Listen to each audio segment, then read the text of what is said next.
Welcome to Distress to Joyful, Bailey's Way. I'm your host, Bailey Raber, here to enlighten you and the rest of the world about one of the most misunderstood mental health disorders out there, bipolar disorder.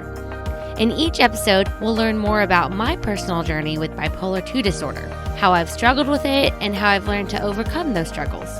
Together, we'll laugh, we'll cry, and most importantly, we'll have fun.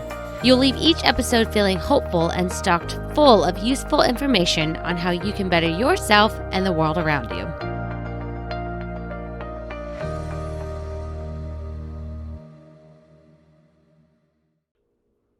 Hello, friends.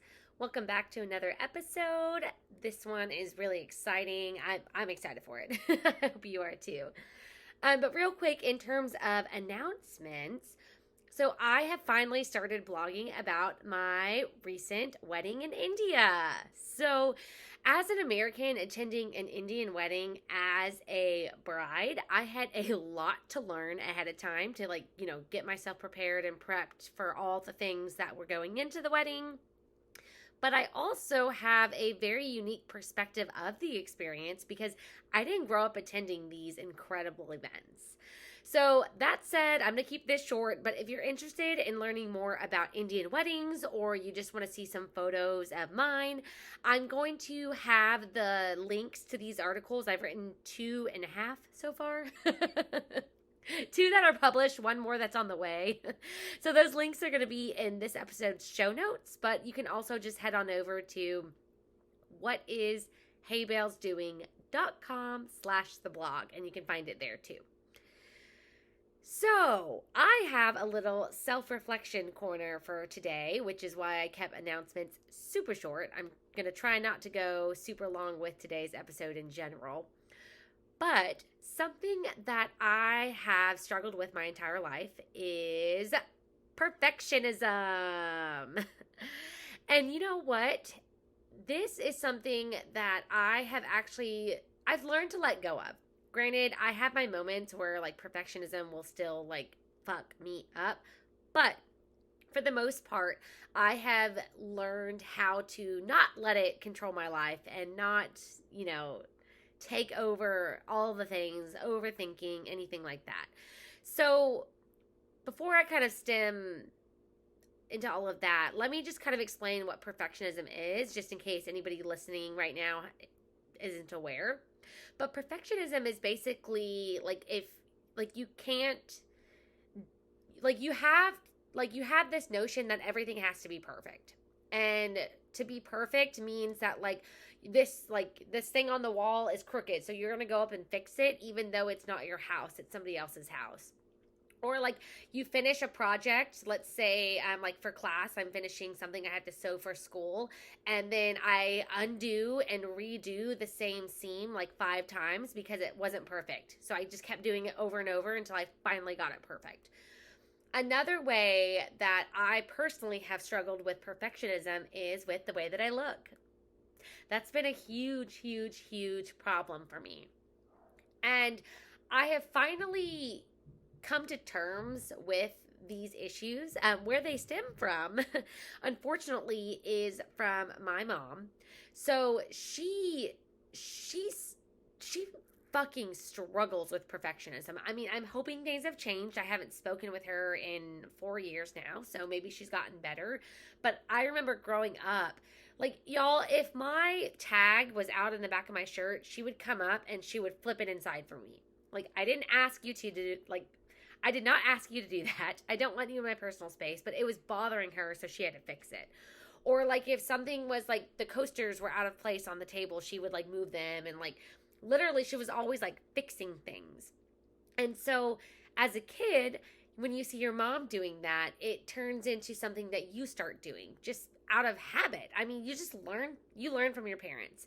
So if your parents are doing healthy things and they're engaging in life healthily, you're going to probably learn to be very healthy, and you're going to have a healthy childhood and a healthy life, like my husband Monish. His parents were phenomenal in how they raised him and how they just taught him how to be his own person and how to think for himself and how to just be the good human that he is.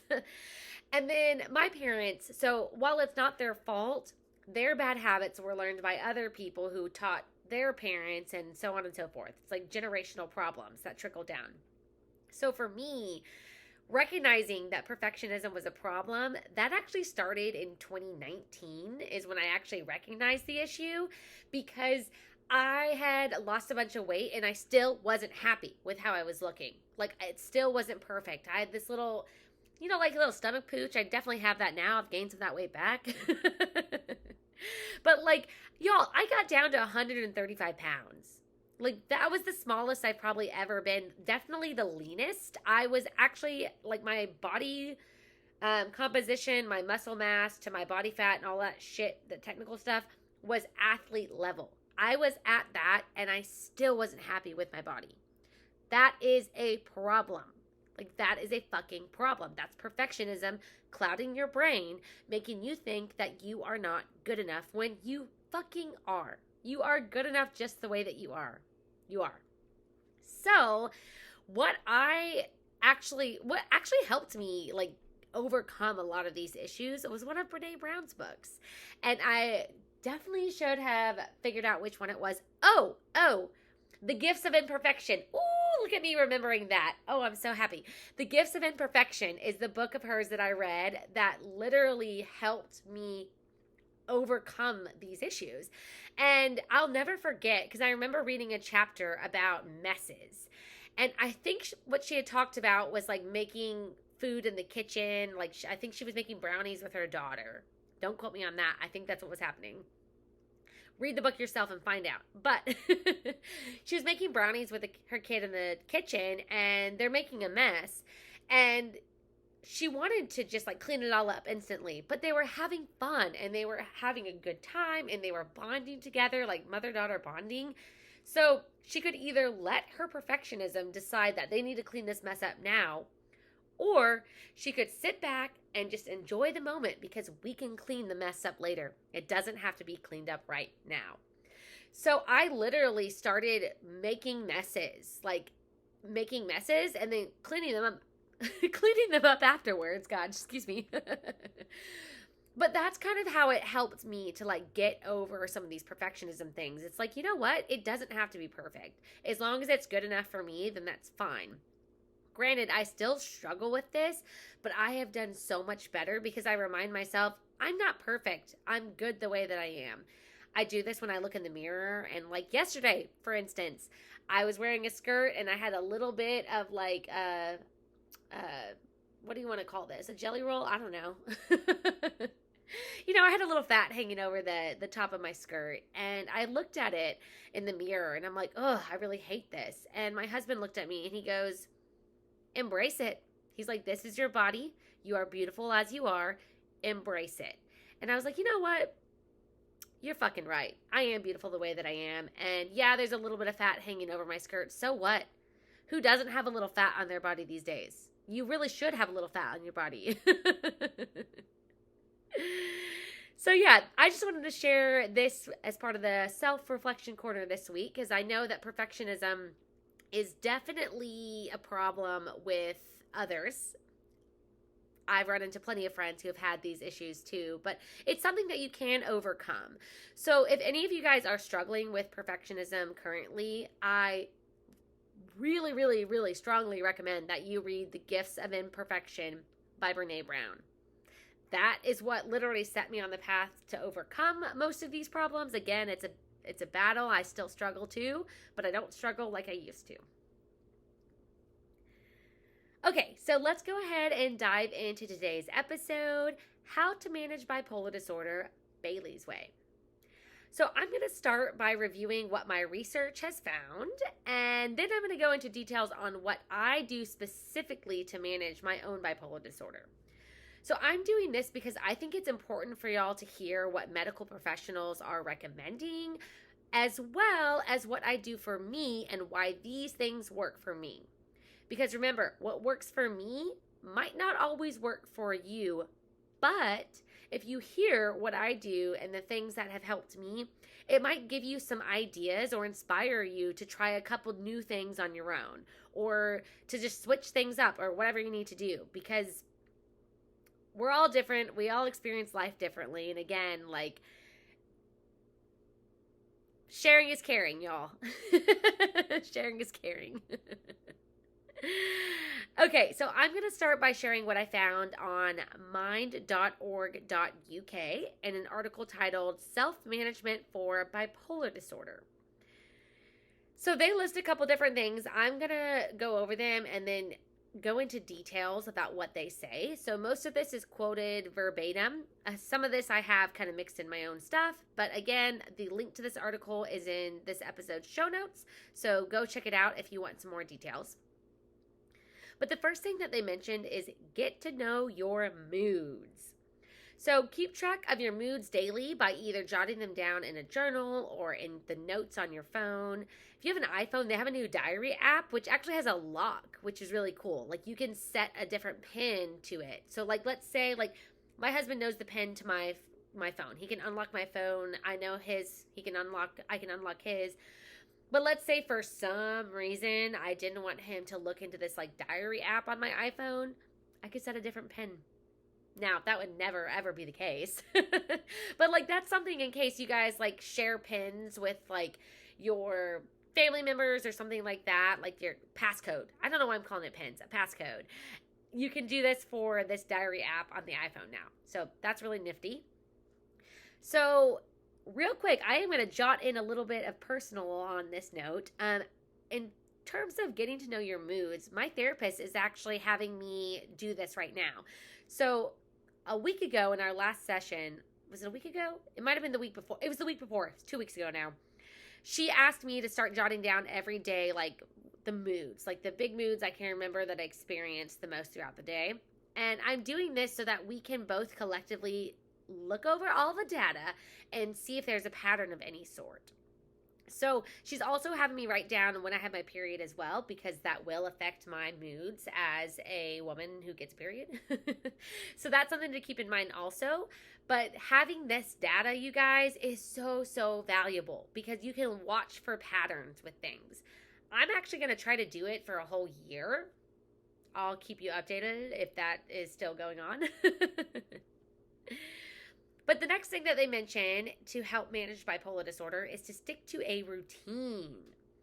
They say having a routine can help you feel more calm if your mood is high, more motivated if your mood is low, and just generally more stable. So a routine should include taking your daily meds, specific time for meals, such as like breakfast at 7, lunch at 12, like whatever, time for activities or hobbies that bring you joy, and a set bedtime. Managing your stress. So stress can trigger mood episodes. So finding daily activities that help relieve stress for you is going to be helpful overall. And stress relief can come in many different forms. We will talk about a little bit. We will talk more about that here in a little bit. I'm just going to go over a lot of the main details with them, and then I'll get more into me. I'm trying real hard not to get too personal right now, but this is tough.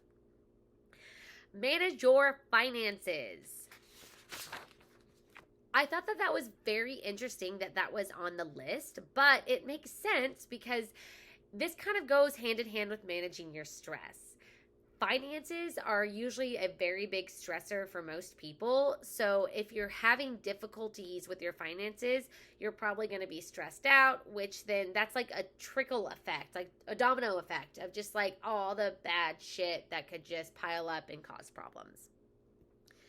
So, side note, if you haven't already, I recommend you tune into Season 2, Episode 12, Manic Spending Sprees, so that you can learn a little bit more about my own personal struggles with finances and how I was able to get them under control. So I get real vulnerable with that if you haven't tuned in yet. Again, the link to that will be in today's show notes, or you can just search it on your listening platform that you're on right now. Another one that they say is to look after your physical health. So this includes getting sufficient sleep, eating healthy, and exercising.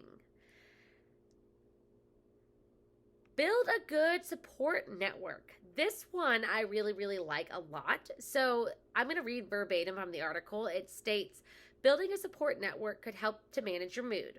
This might include friends, family, or other people in your life who you trust and can talk to. This kind of support, oh, the kind of support that they offer can include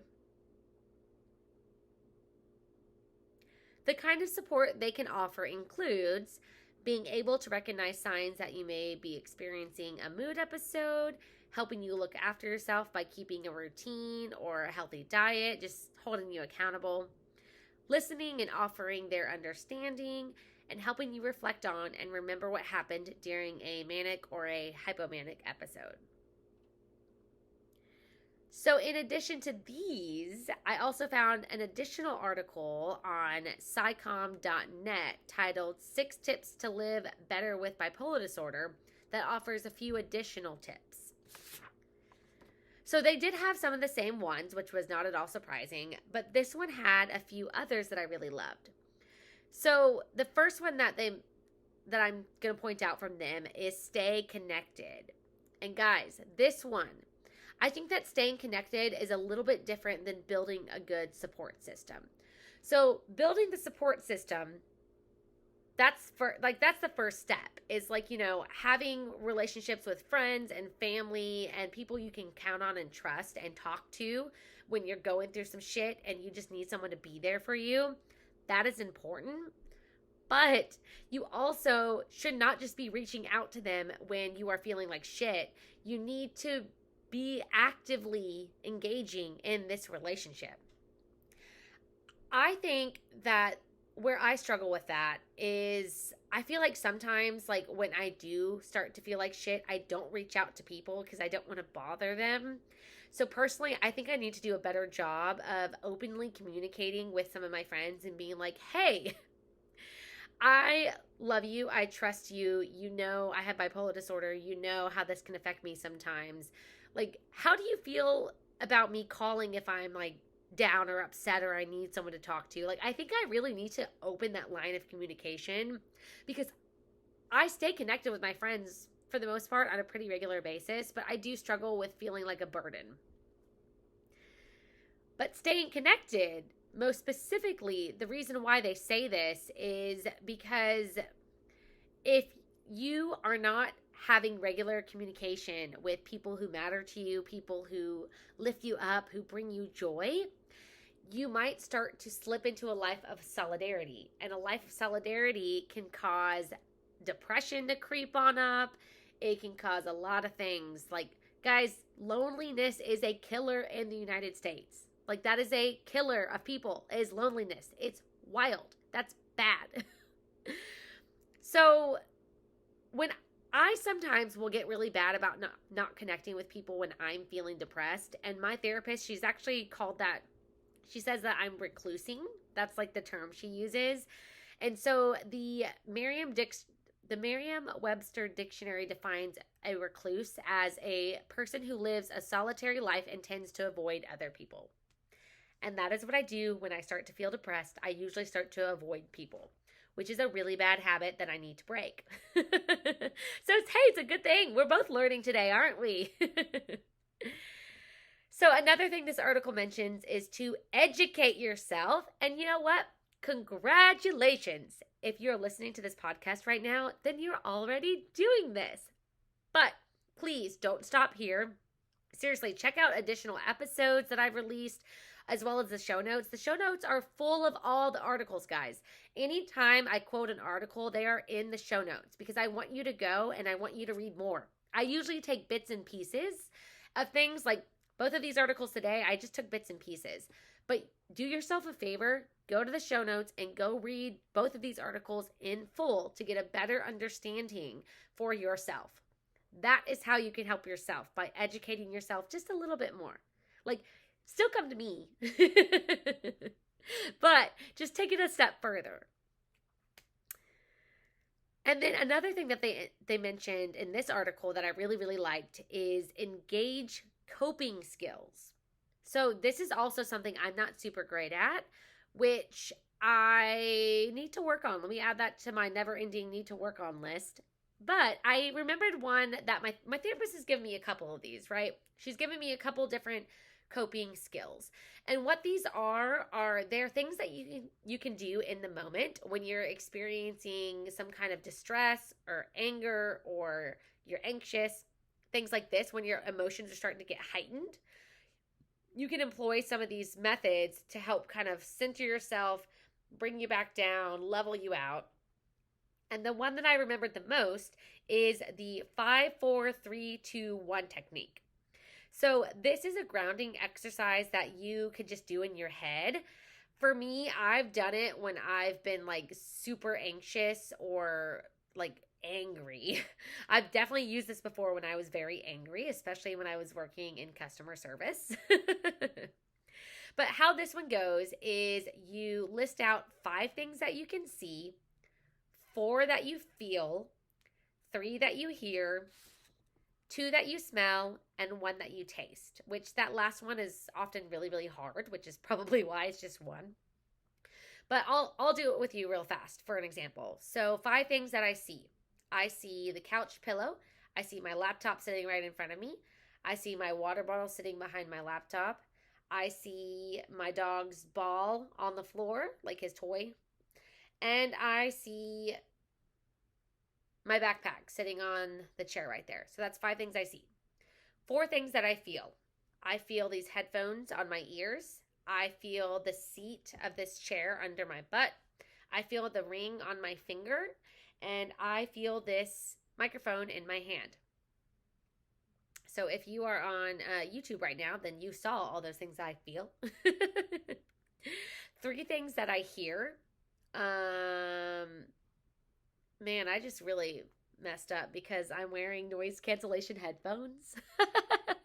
So I'm going to make some up. I hear a car alarm, I hear a ambulance, and I hear my dog barking. There we go. 3 things. 2 that I smell.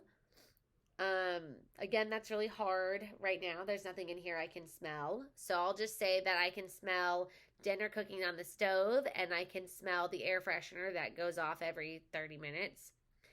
And then there's nothing that I can taste right now.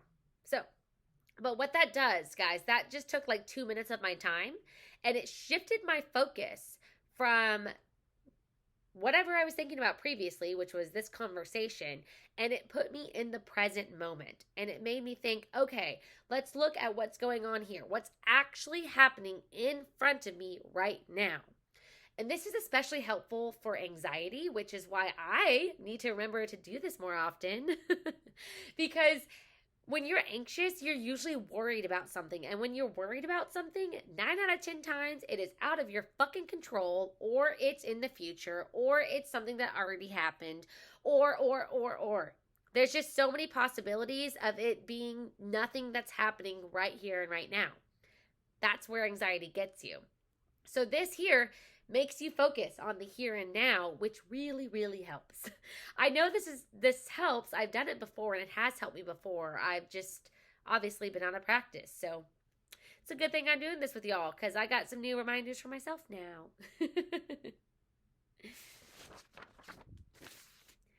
Okay, so let's talk about what I do specifically to help manage my bipolar disorder.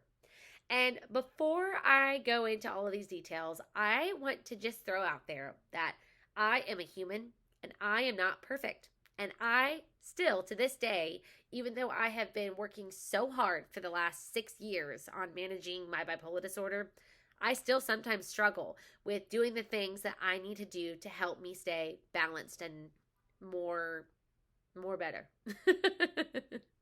I do. And so I want to throw that out there right now, because I don't want you guys to think that I'm doing all this shit every day and everything's always great and every day is always great, because that is not the case. That probably will never be the case. I don't think I'm ever going to be able to do all of these things perfectly and have just like a good day every day. I don't think anybody can do that, bipolar or no bipolar. So just keep that in mind, that we are doing progress, not perfection here. And every day is a new day, and it's a new chance to start fresh and new. That's redundant, but yeah. So I try my absolute best to do what I call the big 3, which is to exercise daily, to eat healthy meals every day, and to get sufficient sleep. So, to get sufficient sleep, guys, I've mentioned this before. I'm going to mention it again now. I have a bedtime routine. I am very, very strict about it for the most part. There are some nights when I'm really bad, when I'm just like not in a good mood and I'm like, fuck it. But for the most part, I'm very, very strict about my bedtime routine because sleep is really important to me. I have learned the hard way recently, like in India, when I was not getting enough sleep sometimes because we had too much going on and it destroyed me.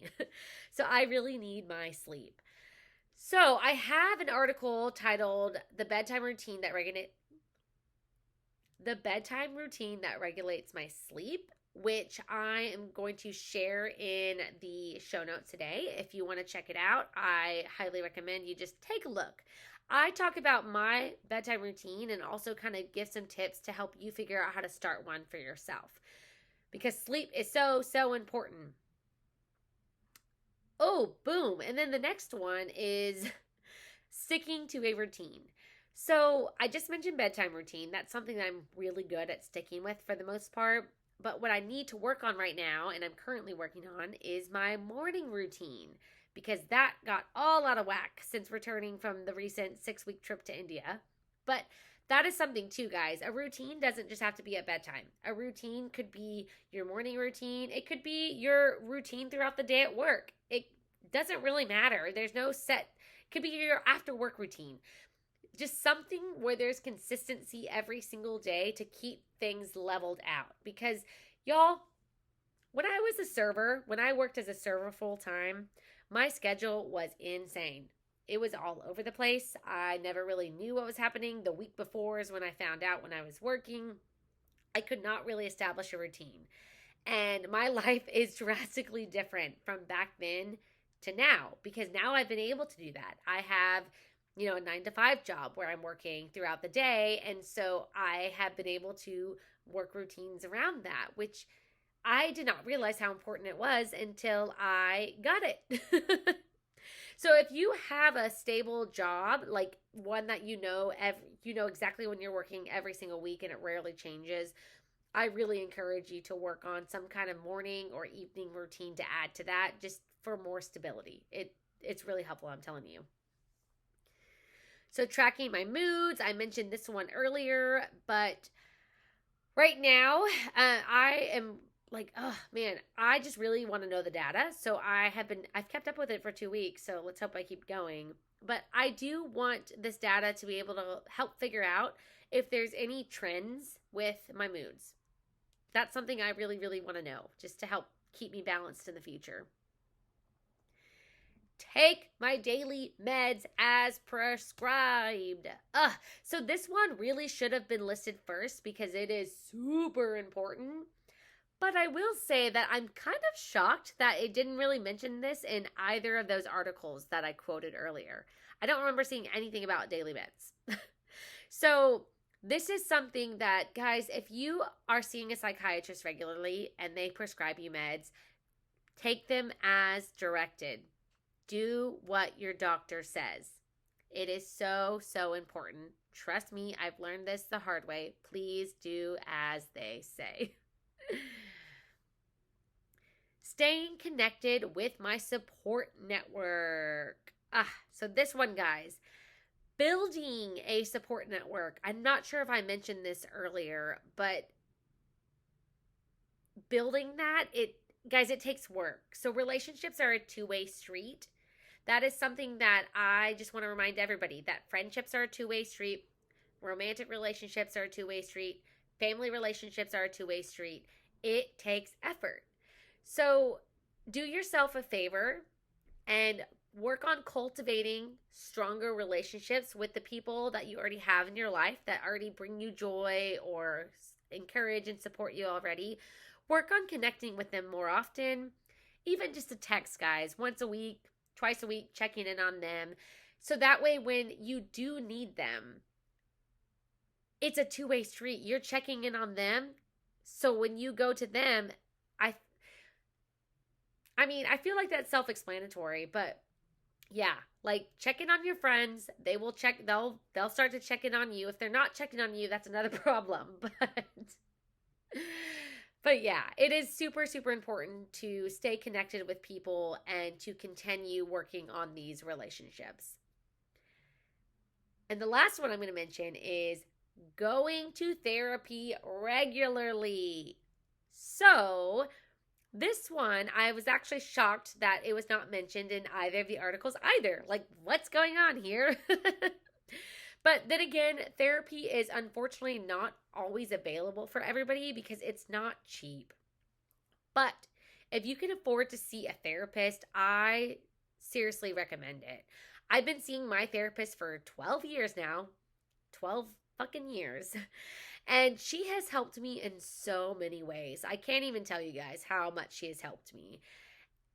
Seeing a therapist is kind of like educating yourself, like I mentioned earlier, but this is a curated version because your therapist will recommend things that you should do, that you should read, that you should watch, that you should listen to, etc., based upon you and your current life situations. So, the Brene Brown book that I mentioned earlier, The Gifts of Imperfection, oh, guess who recommended that? Ah, my therapist. That's who. Surprise. She has recommended so many things that have been so fucking helpful. And this is stuff that I would not have even thought to like Google, y'all. I wouldn't even thought to Google this. So that's why if if you can work it into your budget, even if it's just once a month, guys, it's so helpful. It's really, really helpful. She has helped me navigate so many things, and I could go on and on and on. But again, trying not to go too long for you guys. I'm trying to keep these a little shorter these days. But before we finish up, I do want to end on this note for y'all. So, if you're not currently doing any of the activities mentioned throughout this entire episode to help manage your bipolar disorder, do not panic. Let me remind you, there was a time in my life when I wasn't doing any of these things either. I was doing none of this shit. So if you're just starting out, I recommend that you pick one thing to start with. So it's either something that your psychiatrist or your therapist recommends, or just one of these things that you think will be the easiest to implement, that you think is going to be beneficial for your life, and spend the next 30 days focusing on that one task. Once you get that down, add another one and work on both of those for 30 days. And then add another one, and so on and so forth. So, the reason being is trying to start a whole bunch of shit at once almost never works out. I have learned that the hard way so many times in my life. It is overwhelming to try to start an exercise routine, a meal plan, and eating healthy, taking my meds every single day, going on like walks, reading books before bed. It is a lot to try to do everything all at once. And more often than not, when you do that, you are setting yourself up for failure. So I remember learning from my Bible school teacher decades ago, Miss Joanne, that she had always told us that starting a new habit, it takes 30 days. It takes 30 days to build a new habit. This is correct. She was always right. Shocker. So that's why I'm saying pick one, whichever one will be the easiest, and focus on that and try to accomplish that one task every day for 30 days. So I actually made what I call the Healthy Habit Guide and Tracker that I will link in today's show notes that can help you track these things. I had a friend a couple years ago who was trying to lose weight, and she was trying to do too many things at once. And I told her, just like I'm telling you now, pick one and focus on it. And so I actually made a tracker for her to help her kind of keep up with things. And I've actually used it for myself too, but it's available on my blog. So I'm going to link that in today's show notes for you guys. If any of you guys need a little bit of help, a little motivation, something to pin up on your wall and check off, because we all like checking off things. I do. I don't know about you, but I definitely like to check off tasks. And lastly, guys, please remember that change doesn't happen overnight. It's okay if you screwed up today, Tomorrow is a brand new chance for you to try again.